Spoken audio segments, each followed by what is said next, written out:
Est-ce que tu as un rêve? Est-ce qu'il y a déjà quelque chose dans lequel tu as déjà passé tellement de temps à imaginer, construire mentalement, qui t'a en rêvé, mais que pour l'instant tu n'as pas encore obtenu, et d'une certaine manière qui continue à te motiver à faire ce que tu fais? Par exemple, ça peut être l'achat de quelque chose de matériel. Il y en a, c'est leur voiture de rêve.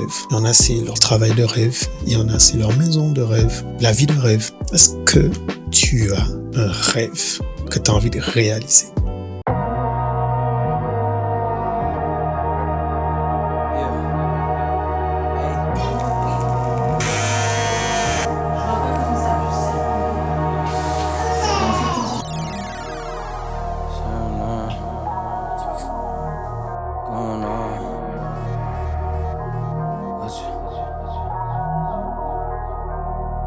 Hey, all work, no pleasure.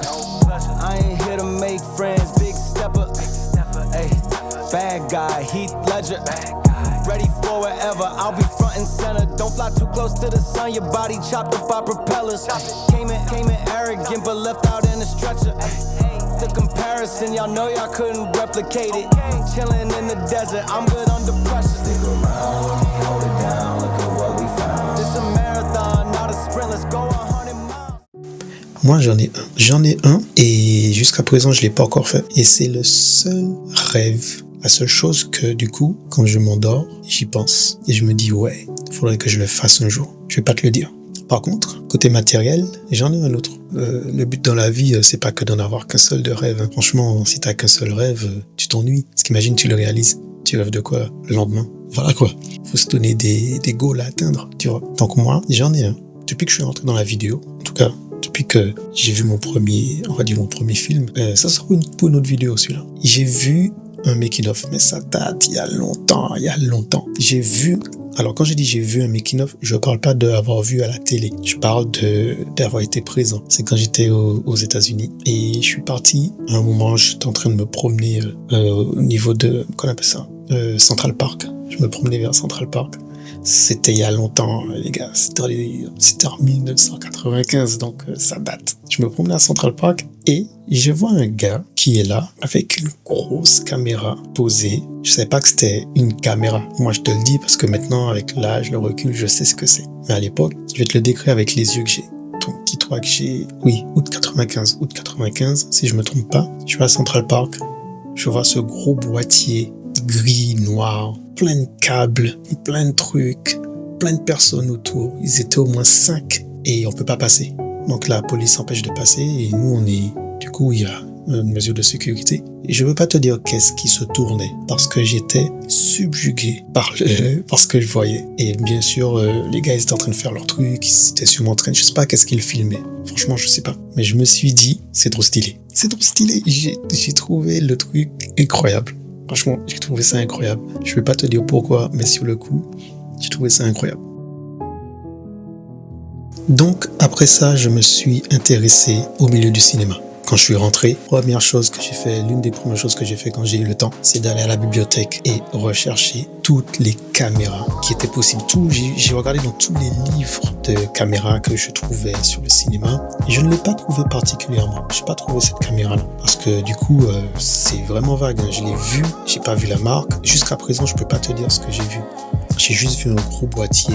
À l'époque, je ne savais pas ce que c'était un objectif, donc je pense que ça devait être des objectifs et tout. Ils étaient plusieurs autour, donc je ne sais pas ce que j'ai vu. Par contre, je pense que j'ai pu et que j'ai dû voir première Harry, si je peux dire comme ça. Je pense que ça doit être ça. Donc à partir de là, j'ai commencé à regarder les films, j'ai commencé à me documenter, à chercher les caméras, les trucs comme ça. Je suis devenu un geek.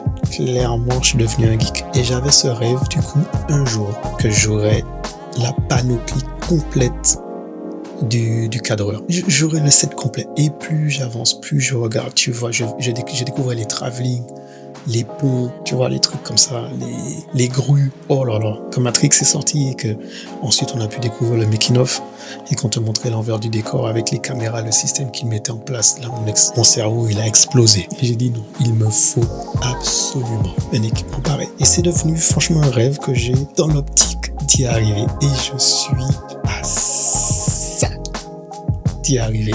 Et oui, du coup j'ai craqué. J'ai acheté pour moi l'avant-dernier accessoire qui me permet d'atteindre ce rêve-là. Je sais, c'est puéril. Je sais, il y en a beaucoup qui disent qu'on n'a pas besoin d'avoir autant de matériel pour faire du contenu, mais il y a au-delà du matos, il y a une expérience de vie. Donc des fois, je peux comprendre certaines personnes qui, par rapport à un objet, ont une fascination pour un objet, pour ce qu'elle représente. Et moi, c'est ça.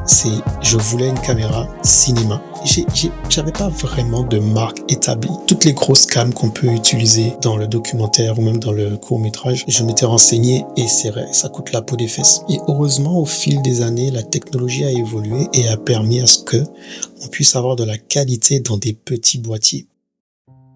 Et c'est pour ça que quand j'ai découvert Blackmagic avec la Sika Pro, j'étais refait. Parce que, en termes de rapport qualité-prix, ça me permettait de me rapprocher au maximum de l'univers que je veux développer en termes d'image. La Blackmagic Sika Pro reste et restera pour moi le boîtier ultime. Alors c'est vrai, il n'a pas la même forme que les autres, mais ça je m'en fous royalement. C'est ce que je peux faire avec qui m'intéresse. Il n'est pas stabilisé, je m'en fous royalement. C'est ce que je peux faire qui m'intéresse. Il n'a pas d'autofocus en continu avec un suivi d'objets ou de sujets. Je m'en fous royalement.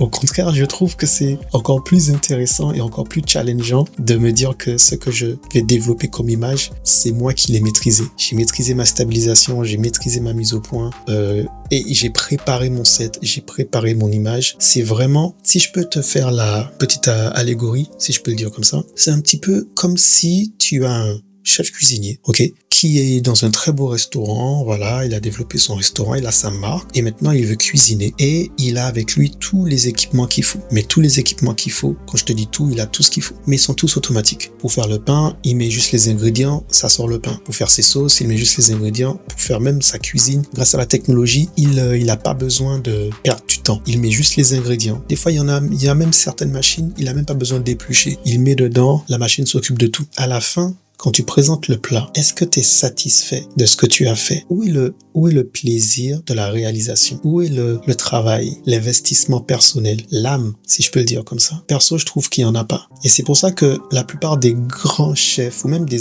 grands artistes, ils vont s'aider de la technologie, mais ils vont pas être dépendants. Et je pense qu'un grand chef, cuisinier, si je le reprends, il aura des machines qui lui permettent d'aller vite, mais il aura toujours cette petite envie de mettre son grain de sel, sa participation, son âme, ses envies, ses humeurs, son besoin, son talent, sa connaissance, sa patte, pour que quand il dépose le plat, il sait que c'est lui qui a fait. Il a épluché, il a géré la température, il a géré la découpe, il a géré la cuisson, il a géré la présentation. Il peut être fier de ce qu'il a fait. Après, c'est vrai que quand tu es en mode fast-food, ça peut aider d'avoir des machines qui font tout à ta place. Il n'y a aucune renommée de dire c'est moi qui fais ce Big Mac. Je suis pas en train de dénigrer, mais je pense que tu captes ce que je veux dire. Donc en fait, pour moi, en vidéo, c'est la même chose. En vidéo, pour moi, c'est la même chose. Quand je sors une image, je me dis, cette image-là, je l'ai réfléchie, je l'ai pensée et je l'ai emmenée jusqu'au bout. Et voilà, je vous propose ça. Ça, c'est moi. Ça, c'est mon œuvre. Oui, je me suis aidé d'un boîtier qui tourne en 6K avec,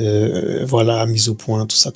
Mais à la fin, je suis fier de ce que j'ai réalisé. C'est la raison pour laquelle je suis arrivé à l'avant-dernier accessoire pour arriver à atteindre ce rêve, ce goal ultime qui est d'avoir toute une panoplie, tout un pack, tout un barda avec une sorte de configuration que quand je l'ai en main, j'ai tout ce qu'il me faut.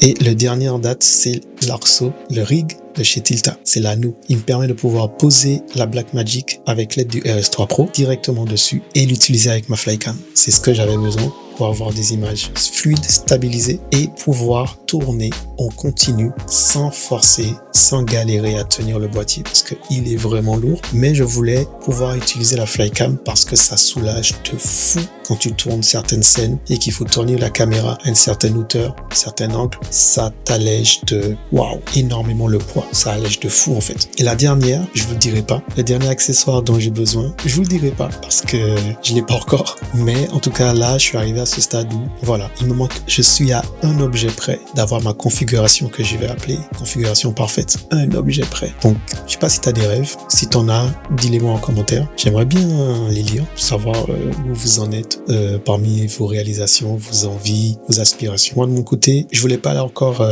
l'acheter tout de suite là. Je voulais vraiment attendre et acheter les deux en même temps pour être vraiment tout terminé. Mais je me suis dit qu'il faut être patient. Il faut y aller petit à petit. J'ai pris du temps pour arriver à la caméra que je voulais, le système de stabilisation que je voulais. Ensuite, maintenant que j'ai ce système de stabilisation, il me faut la dernière étape. Donc, première étape, c'était le boîtier. Deuxième étape, c'était la stabilisation. Troisième étape, je vous laisse me dire ce que vous pensez, que ça peut être en commentaire aussi. Hâte de voir vos suggestions. Et sur ce, si tu as un rêve, ben fais comme Inoxtag.